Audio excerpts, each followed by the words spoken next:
40-page document from a politician does not usually get me excited, but this one did, because there was a loophole that could basically fast track your home ownership by up to 2 years. Whether you're ready now or just starting your journey, we're here to walk with you every step of the way.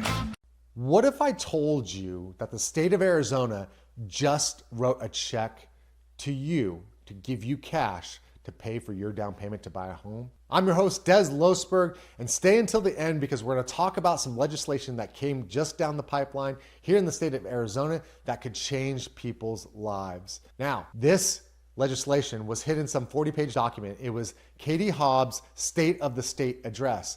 And now, meanwhile, a lot of people look at that as just politics. It's a lot of hearsay. They're just positioning themselves for the upcoming elections. But I took a moment, which I don't usually do, I took a moment and actually read through the policy. And I saw something that was just a little bit different and got me excited. Yeah, a 40-page document from a politician does not usually get me excited, but this one did, because there was a loophole that could basically fast track your home ownership by up to 2 years. Now, hang on tight because we're going to cover those things. There's 3 specific features in that 40-page document that I saw that apply to you, the home buyer. So if you're working overtime to save up, or you're relying on tips, or you're just simply afraid of rising utility bills that's going to disqualify you from getting out of renting and into owning, this episode is for you. This is going to be a triple stack status strategy, and this is going to be a way that you can combine these new state policies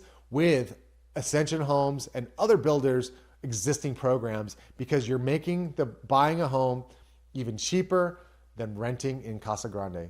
So today, we're not talking about theory, we're going to talk about math, so stick around, let's get into it. Here at Azcension Homes, we have a simple mission. We build homes for people that build Arizona. We're talking about working class families, we're talking about veterans, we're talking about first-time home buyers. And for the last few years, we've been fighting this headwind: rising interest rates, limited supply, increasing costs for supplies to build these homes. But something shifted this last week with Katie Hobbs' State of the State address. I don't care what side of the aisle you're on. It doesn't matter what your personal beliefs are.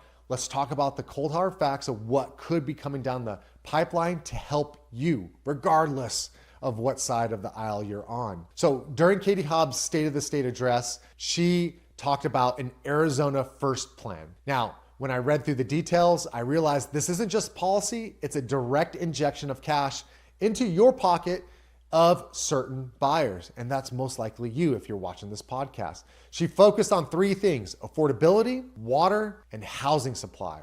3 things that are very important and often talked about a lot here in the state of Arizona. So let's, for the next 10 minutes, talk about what these things are. And we're going to break it down into these different 3 income buckets and what I want you to listen for which bucket you fall into. So let's talk about the first bucket. There's 3 buckets that they talk about. First bucket is the cash flow bucket. These are the tax cuts. So let's talk about cash flow, what Katie Hobbs is talking about right now. And this is the number 1 reason why people tell us they can't buy houses, because they can't save enough for a down payment. The governor's plan attacks cash flow, or the middle class family, by giving tax cuts to increase their cash flow on a monthly basis. She's talking about no tax on tips.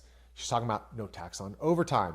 So hold on a second. Let's talk about this for a second. We're talking about no tax on tips and no taxes on overtime. Now, this hits home for me because I've seen a lot of my past clients, like a lot of my past borrowers, who got paid a lot of overtime, and they got paid a lot of tax, or they paid a lot of tax on their tips. And my daughter, she's a delivery driver for a pizza place, and she pays taxes on her tips and her overtime as well. So maybe you're a nurse or you're a police officer or firefighter receiving a ton of overtime and you're paying taxes on that. Now with this proposal, you don't have to pay taxes on those additional items. And I will tell you this, if you're in the service industry, you may or may not be reporting all of your tips because you don't want to pay taxes on it. So if you don't pay taxes on your tips, guess what you might be inclined to do?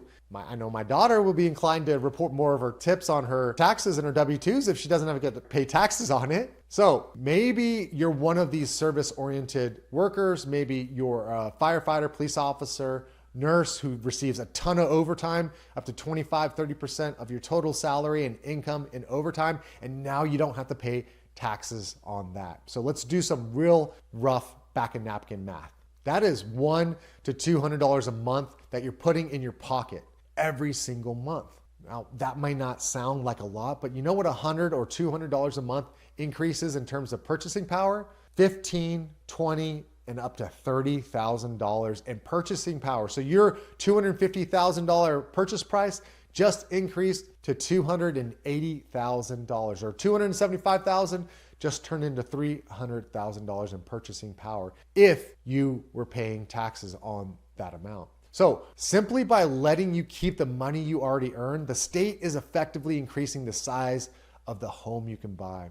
And for us, our seniors, if you're listening and you're over the age of 65, or you're buying with a parent who is, there's a proposed $6,000 additional deduction.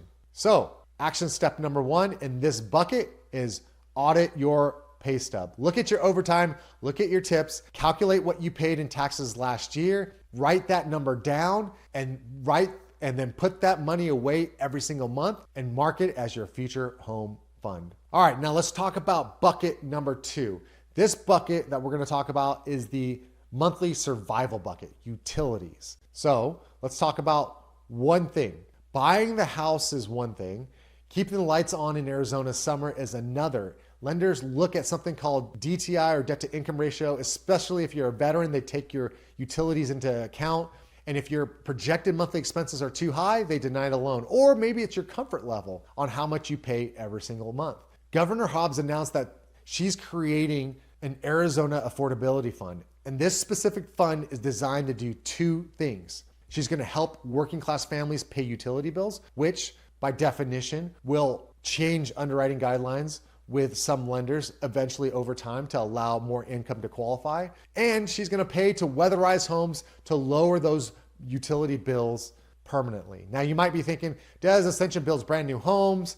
Aren't they already energy efficient? And yes, they are, but this fund is a safety net. If you know that the state has a program to cap or assist with utility costs, that removes the fear of a $400 electric bill. Now here's the deeper layer. Where is that money coming from? And this is a crucial part of it. She isn't raising your taxes to pay for this. She's proposing a nightly fee on short-term rentals. Yes, the very people who are constricting supply and taking supply off the market. Airbnbs, VRBOs. The tourists do visit Arizona, and we're going to be subsidizing the electricity bill for the families who live here. She's also going after data centers, those massive server farms that use up all of our water.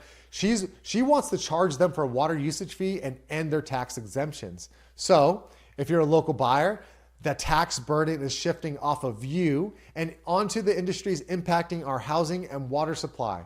So that means long-term stability for your property value and a short-term relief for your cash flow and your checking account.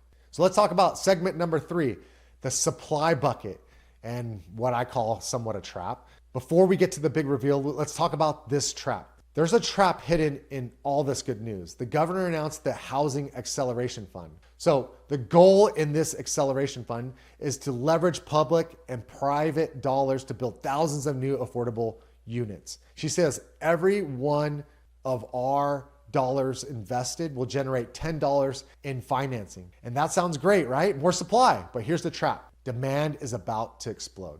So think about it. If taxes on tips and overtime go away, or if utility bills get subsidized, and if interest rates trickle down a little bit, suddenly there's thousands of renters who are on the fence and they're going to jump into the market. And then we saw this in 2020.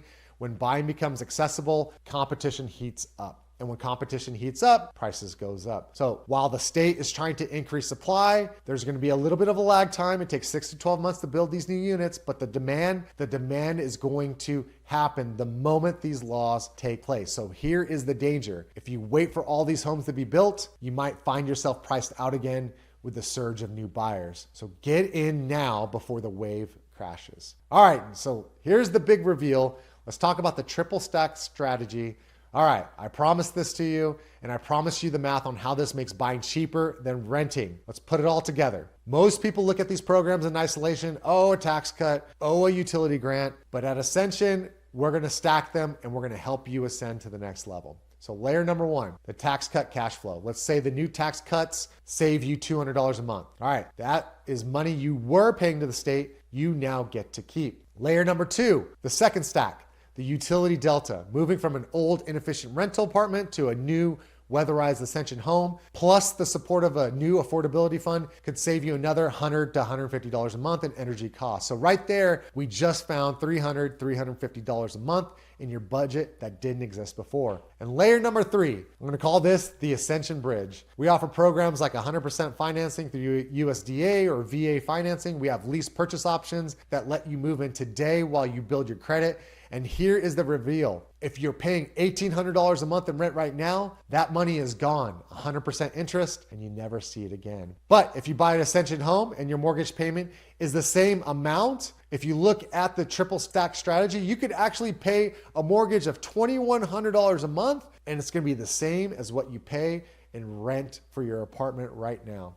And most people are going to stop and say, Des, I can't afford the extra $300. But if you look at these policies and when they take place, you're effectively going to have $300 more a month in your pocket.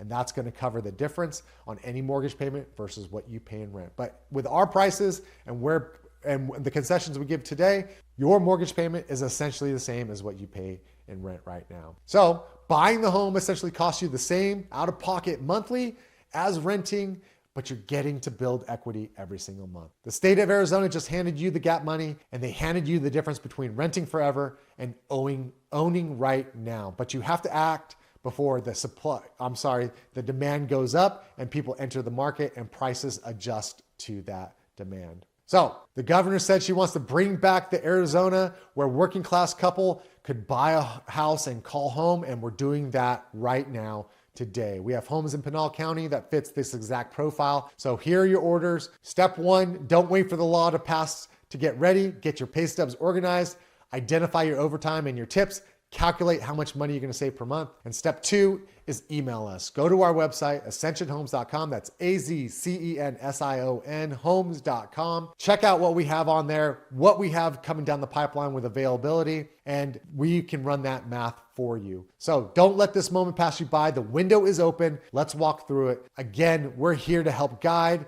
and help renters become homeowners. My name is Des Losberg, and this was The Purchase Path. I look forward to seeing you on the next episode.